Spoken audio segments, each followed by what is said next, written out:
Hello, everyone. Happy Sunday. I hope you all had a wonderful Christmas with your family and friends. Last week we talked about how the purpose of life um, is really about joy, and that God created a blueprint for us with the three great blessings, to be fruitful, multiply, and have dominion. And that kind of provides a blueprint of sorts, a pathway for us to really experience the greatest joy in our lives. Today, I wanted to talk about a very important topic, which is the topic of original value. In particular, how we determine our value as human beings. So let's take a look.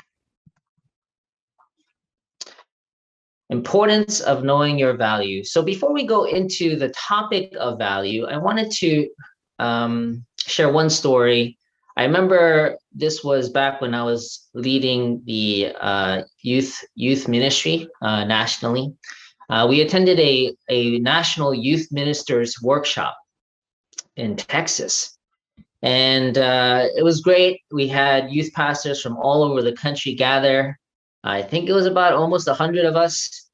And we're going through different kind of sessions to review the plans for the next year and how it went this year. And one of the exercises that we did was kind of a vulnerability exercise. And people were asked to write down one challenge that they were going through in their lives, and just write it down on a board, a cardboard piece of paper. And without saying a word, they would just show what that is. And then on the other side was what one thing that they were excited about or that they're preparing for the next year. So I was observing that session, and I remember watching as one by one, different youth pastors would come up and share about one of the challenges that they were dealing with.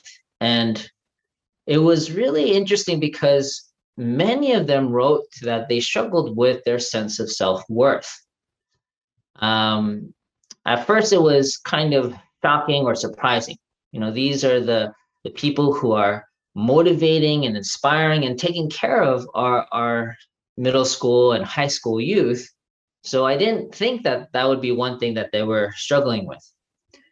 But at the same time, I felt like it was great that we created this kind of space where people could openly share about the deeper challenges that they were going through.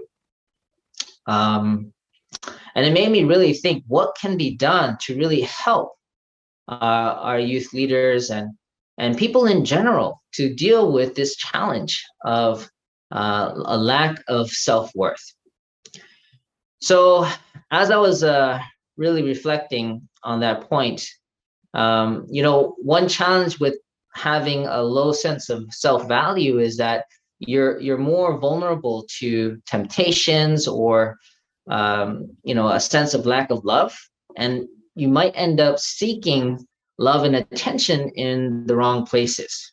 So it could lead to poor decisions, and generally it affects all of your relationships when you don't have a strong sense of self-worth, including your relationship with God. And I know as a parent, I would want my children to have a strong sense of self-worth. But that's exactly how God must feel about each of us as well. So really, being able to see your own self-worth is also how God would want us to feel about ourselves. Fortunately, I've been blessed with a strong self-esteem. I think it had to do a lot with the love that I received from my parents. I did have a lot of support through my schooling, and I did well in school, so that contributed to confidence. But later in life, I really feel like other factors contributed, such as my understanding of the principle and where true value comes from. Also, through personal experiences with God, which confirmed God's involvement in my life, that has been a really stabilizing sense of self-worth and value in my life. So although you can't change your childhood, I think today what I wanted to do was to go into a deeper understanding of where value comes from according to the principle. And by understanding that and making some effort into building on that understanding, I think will help everyone who's listening today. All right, so let's take a look at some points here. Okay, in the principle, let's see. Yeah, so I looked it up in the, well, actually I did take economics in college, so, but it's always good to refresh. So where do we find, or how do we determine our value, right? So market value is basically determined by supply and demand. I don't know if you remember those curves. It looks like this, where there's one curve is the supply, one curve is the demand, and then the middle where it crosses is the price, right? And the price is what you're willing to pay for a service or a good. Don't want to bore you with economics, but basically when you have less supply, then the price tends to go up, or if there's increased demand, the price tends to go up as well, and the vice versa is true.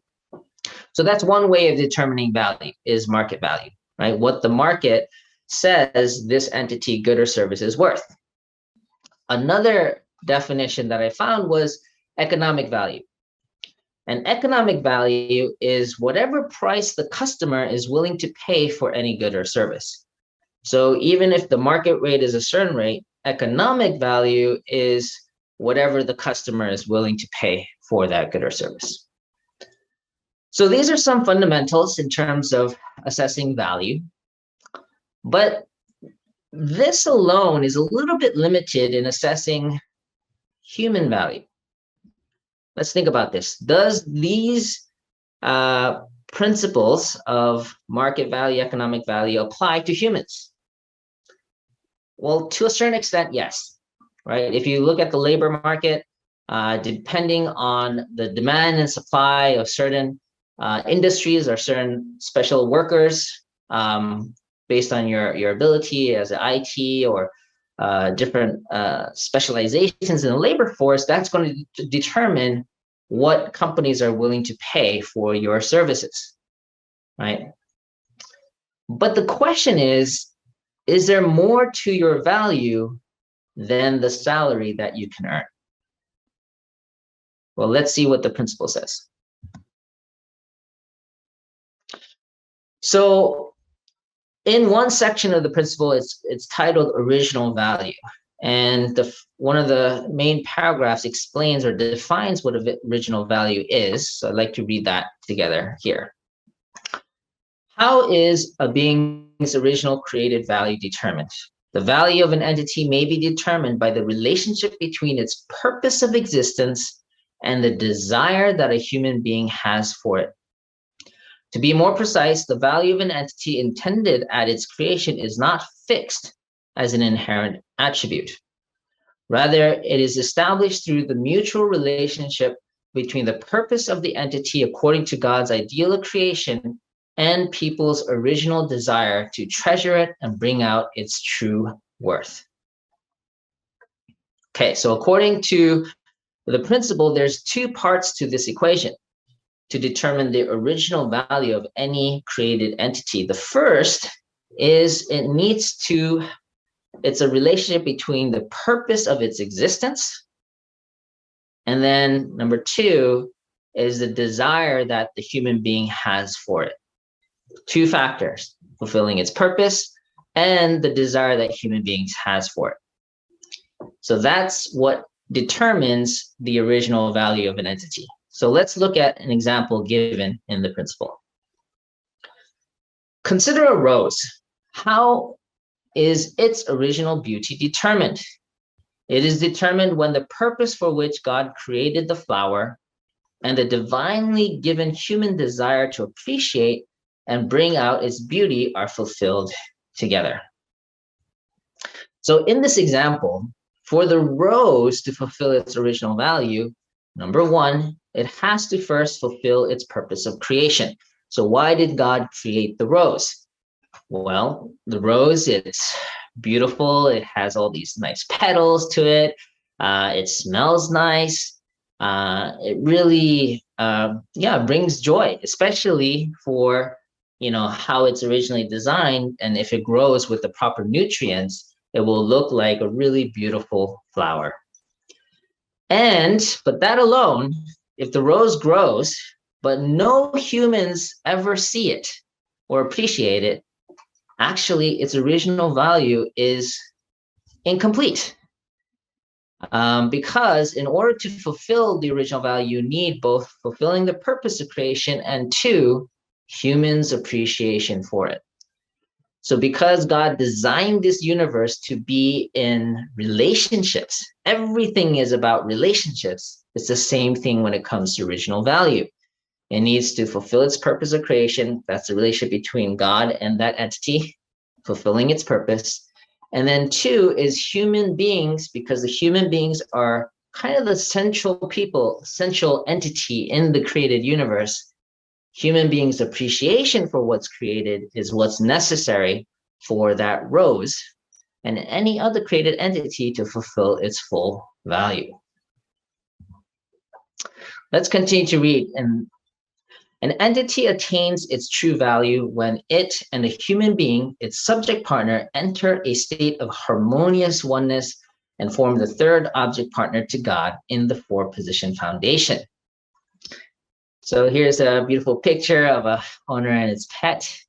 So the dog, in this case, has to fulfill its purpose of creation by first maturing itself, being healthy, and just being a dog, right? There's inherent value in being a dog. But for the dog to fulfill its original purpose, it requires humans' appreciation for that dog. And that's how the dog's original purpose is fulfilled. I can reflect on, I have a pet too. We have a pet in our family. His name is Tora. And, he would have been a cat in some kind, somewhere where we got it.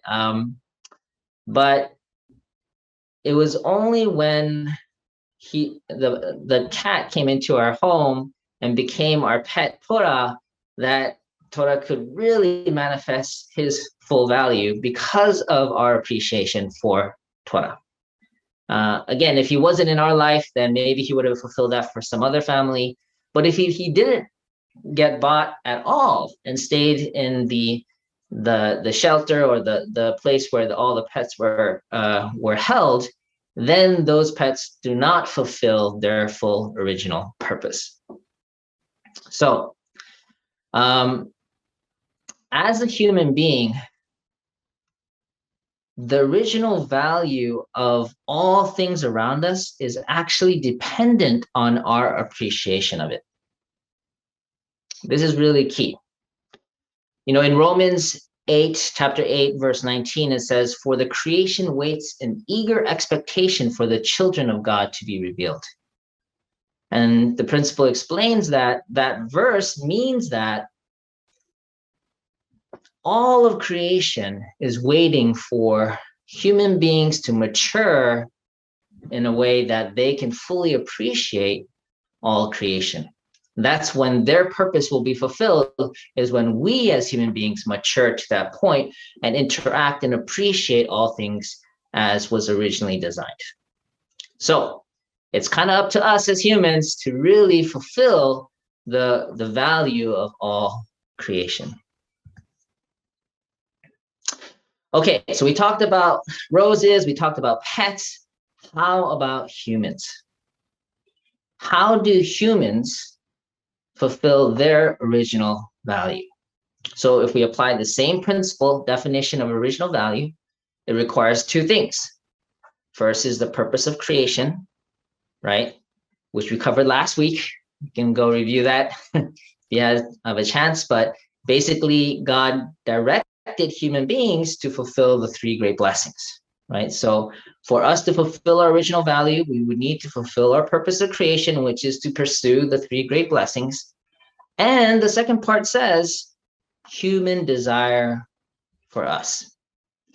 So in one sense, we can't fulfill our full original value without both fulfilling our intended purpose as human beings through the three great blessings and relating with other human beings and creating value for them. Okay, so in that sense, according to the three great blessings, we would need to continually build the first blessing, which is our relationship with God, and building our awareness as being beloved children of God. The second blessing is all about building a family, really your relationship as a child to your parent, as a sibling to your siblings, as a spouse, and as a parent. And then the third blessing is our relationship with all things. That means caring for the natural world around us.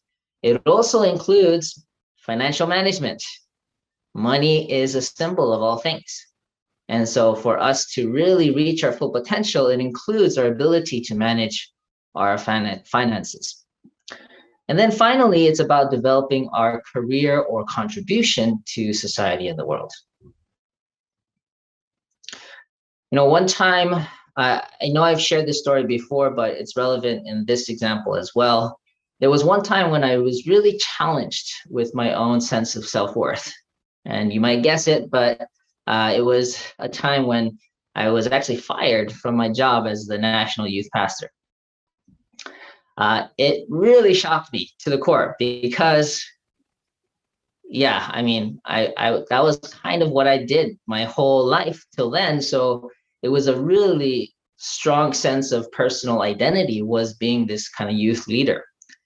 And then, of course, when I lost my job, it's like, wait, they don't value me anymore.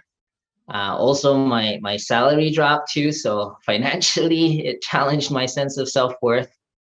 So it was a really difficult time where I had to reflect on my own value. Who am I? Am I worth anything if I'm not able to provide these services for others? But one thing that really got me through was I had this deep conviction that, that God had a plan for me. I know it sounds strange. It was really the opposite of what I was expecting, but still, every time I reflected, I felt like God had a plan for me. And so even though it was a difficult situation, I made the most of it. Actually, it was my first 9-to-5 job, and I was quite thrilled with that experience where at 5 o'clock, I didn't have to worry about anything. And I remember during that time, I also started going to Toastmasters and developing my skills in other areas and just having time with my family on the weekends. So in one sense, it was a blessing in disguise. So really, even when life throws curveballs, it's really important to reflect back deeply on where your sense of value comes from. And that will keep you stable through these tumultuous times. So one thing I want to really emphasize here is be careful not to seek value from position, wealth, or popularity, because these are changing sources and they can change pretty much at any time. It's important rather to root your sense of value in something that's unchanging. And that is your identity as a child of God and your awareness of being loved unconditionally, regardless of anything else. So, how to strengthen our sense of value? The good thing is we can work on this, right? And we'll go through 3 main points on how to build your sense of value, and we'll wrap it up there. First, in order to build your sense of value, it's important that you work on your relationship with God by strengthening your original mind. Let's read. When an individual realizes God's first blessing and fulfills his true purpose, the actions to this end are good and the individual is good. These actions involve the free-flowing give and take of love and beauty between the mind and the body so that they unite in the way of God and form the individual 4-position foundation. So what basically this is saying is the fulfillment of the first blessing is really maturing the individual. What does that look like?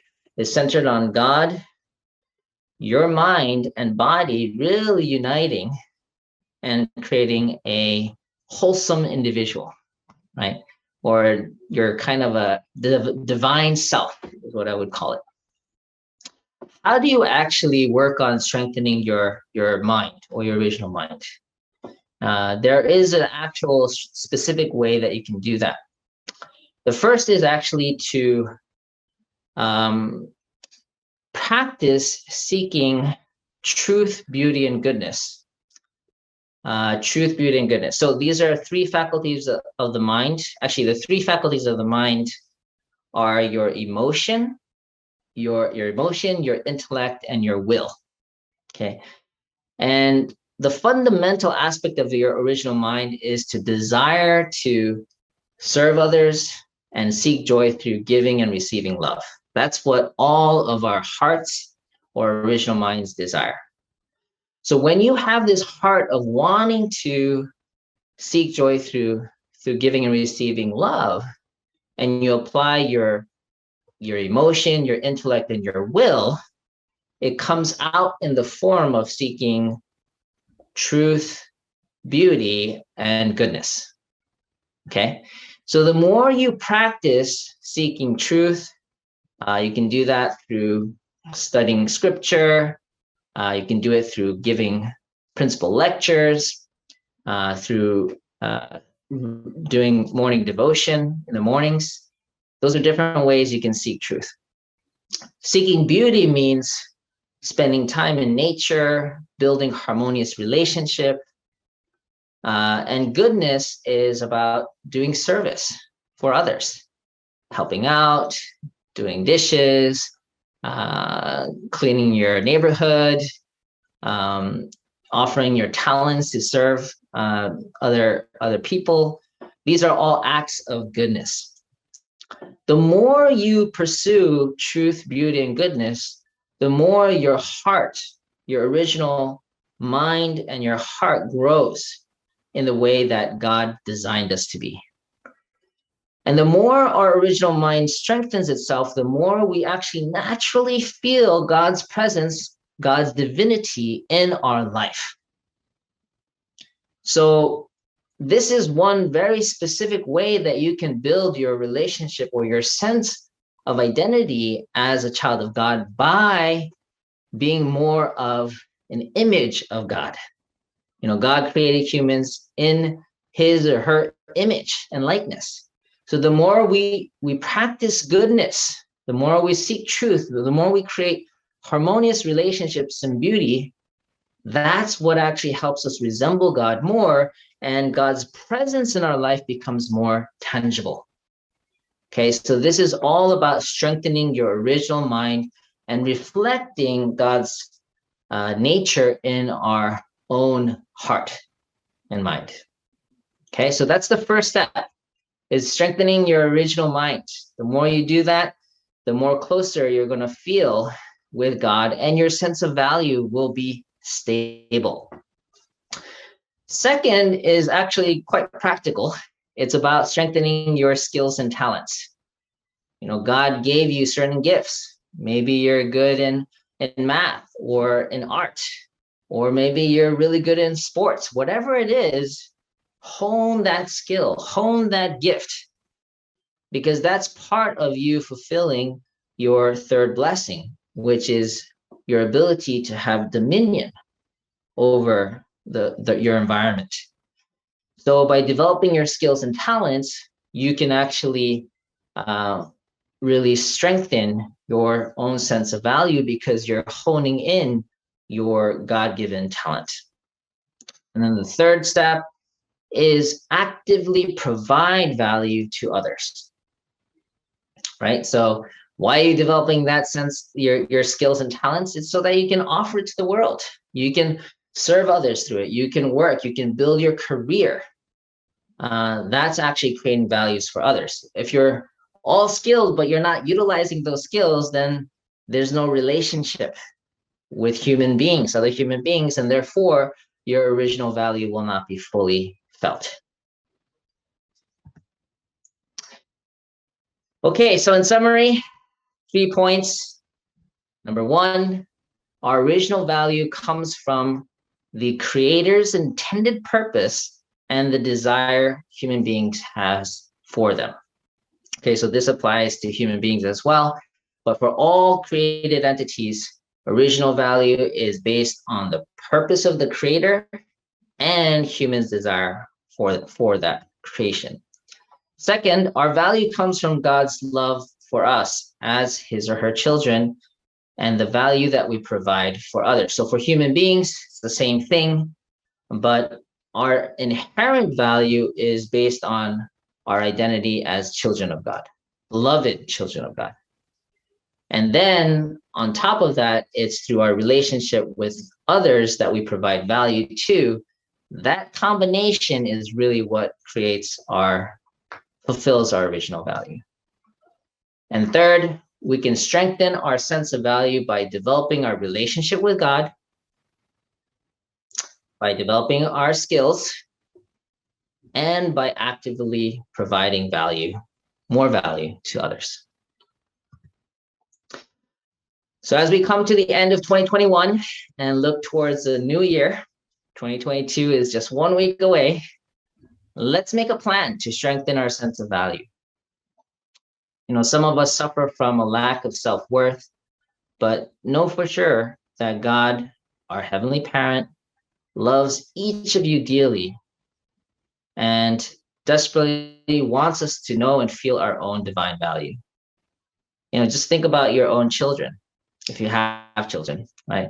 How much you value them, regardless if they're good or bad, or they got A's or C's, you still love them. They're still your children. It's the same with God and us. Regardless, God loves us as a parent would. Of course, God has hopes and expectations, but regardless, God still loves us. And so the more we can understand that and develop that, that will give us a sense of value and confidence. So let's strengthen our original mind. Again, the more we strengthen that, we'll feel closer to God, develop our external skills, and provide value to others. We can really make 2022 our best year yet. So happy New Year, everyone, and may God bless you and your family this week.